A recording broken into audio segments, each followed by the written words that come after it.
Баршаңызға сәлем, каналыма қош келдіңіздер. Каналға тіркеліп, лайк басып, комментарий қалдыруды ұмытпаңыздар. Бүгін сіздермен өте пайдалы ақпаратты бөлісетін болам. Адамдар көбіне екіге бөлінеді. Біреуі қарбызын ұнатса, екіншілері қауынды жақсы көреді. Ал бүгін сіздерге мен қауын туралы айтатын болам. Қауын тек дәмі тіл үйіретін жеміс қана емес, сонымен қатар адам денсаулығына өте пайдалы жемістің бірі. Қауын төмен калориялы жеміс түрі, оның 100 граммда небәрі 33 калория болады. Сондықтан оны артық салмақтан арылғысы келетіндерге жеуге кеңес береміз. Сонымен қатар ішіңізді жүргізуге де әсер етеді. Егер ішекті зиянды заттардан, қоқыстардан тазалағыңыз келсе, қауын жеңіз.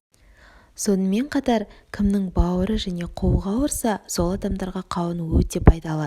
Бүйректен тас пен құм шығарады, қандағы гемоглобин мөлшерін көбейтеді, ағзаңызды әртүрлі аурулардан құтқарып, иммунитетті қатайтады, жүрек пен қан тамырлары ауруларының алдын алады, жүйке жүйесін тыныштандырады, жазда шөлге жақсы.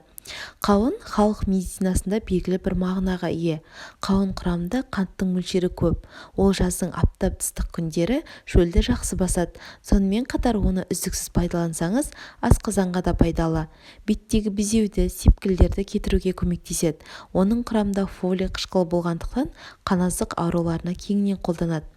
Қауынның дәні туберкулез, бронхит, ревматизм ауруларына және жүрек қан тамырлары ауруларына, бүйрек пен бауырдың дерттерінде қолданған. Ежелден ақ қауын шырынын ішек құрттарына қансыз ем ретінде тамақ аурулары мен созылмалы жөтелге қарсы пайдаланған. Қауынды қалай таңдау керек? Жақсы қауынның сабағы қалың болады, ал қауынның піскендігін білу үшін сабағына қарама-қарсы беттегі қыртысын басып көру керек. Шала қауынның сол тұсы қабығы қатты, ал піскен қауынның қабығы басқан кезде аздап басылып, жұмсақ екендігі байқалып тұрады. Қауын кальций, калий және магнийге бай. Ол жүрек бұлшықетін күшейтеді, денедегі артық сұйықтарды кетіреді және ісінуді жояды.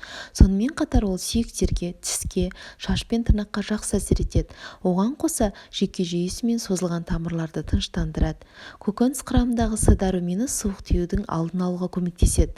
Қауын құрамында фолий қышқылының болуына байланысты әйелдер мен балаларға өте пайдалы. Алайда оны 2 жасқа толған балаларға бермеген жөн. Ас қорыту жүйесі бұзылуы мүмкін. Сарапшы жақсы піскен қауынның пішіні дұрыс, беті тегіс, жасыл дақтарыс болатынын айтып өтті. Піскен қауынның сабағы құрғақ болады. Қауынды қалай жеуге болатыны туралы диетологтың 3 кеңесін айта кетейін. Қауынды басқа тағамдармен немесе десертпен жеуге болмайды. Ол ауыр өнім болып саналады және асқазанда емес, ішекте қорытылады. Сондықтан оны тамақтан бөлек жеген дұрыс. Қауын жеген соң суды көп ішіңіз. Тым көп қант тіс эмалын зақымдайды. Қандағы қанттың жоғарылауы тым күшті болмауы үшін бір уақытта 400 граммнан артық қауынды тұтынуға болмайды. Балалардың одан да аз жегені жөн. Қауынды аш қарынға мына өнімдермен қосып жеуге болмайды. Суық сумен, сүт өнімдерімен, сүтпен, алкогольмен. Мұндай жағдайда асқазанның бұзылуы. Аллергиясы бар адамдарға қауын жеуге үзілді-кесілді тыйым салынады. Өйткені қауын жердегі барлық заттарды өзіне сіңіреді. Бұл заттар аллергияның қозуына ықпал ететіні анық. Одан бөлек аллергиясы барларға сары түсті азық жеуге мүлде болмайды. Десе де мезгілдік жемісті жемей тұра алмайсыз. Сізге бір түрлі қауын жетеді. Егер денеңізде қандай да бір белгі білінсе, дереу гистаминге қарсы дәрі ішіңіз. Өйткені қауынның құрамындағы улы заттар бауырды зақымдайды. Асқазан ішек жолдары ауыратындарға өте ауыр әрі сіңімділігі жоғары жеміс. Егер аталған ағзаның жұмысын жақсартқыңыз келсе, қауынды жемей-ақ қойыңыз. Ал егер тәбетіңіз тартып тұрса, екінші таңғы немесе түскі ас кезінде жегеніңіз дұрыс. Өйткені жатар алдында жеген қауынның пайдасынан зияны басым. Емізулі аналарға хош иісті жемістерді жеуге болмайды. Ол өзінің ғана емес, сәбидің де денсаулығына кері әсер етеді. Қауын жеген ана мен баланың іші кеуіп кетеді, желденеді. Егер қауын жеуді тыймасаңыз, онда балада аллергия пайда болуы мүмкін. Онымен қоса баланың иммунитеті төмендеп, ағзасы әлсірейді. Қант диабетімен ауыратындарға да қауын жеуге мүлде болмайды. Әсіресе екінші типтегі науқастарға өте сақ болған абзал. Егер қауынға тәбетіңіз тартып тұрса, колхозница, торпеда, канталупа деген түрін таңдауыңызға болады. Қауын жеген кезде басқа азықтарды тұтынбаңыз. Әсіресе ішімдік, сүт өнімдері, салқын газды сусындарды қабылдамағаныңыз дұрыс. Ең маңыздысы, қауынды ашқарынға жеуге болмайды. Міне, сіз қауынның қандай қасиеті бар екенін білдіңіз. Ендеше денсаулығыңызға кері әсерін тигізетін қауынды шектеп жегеніңіз жөн. Қауыннан бал, цукаттар, тосап, мармелад дайындалады.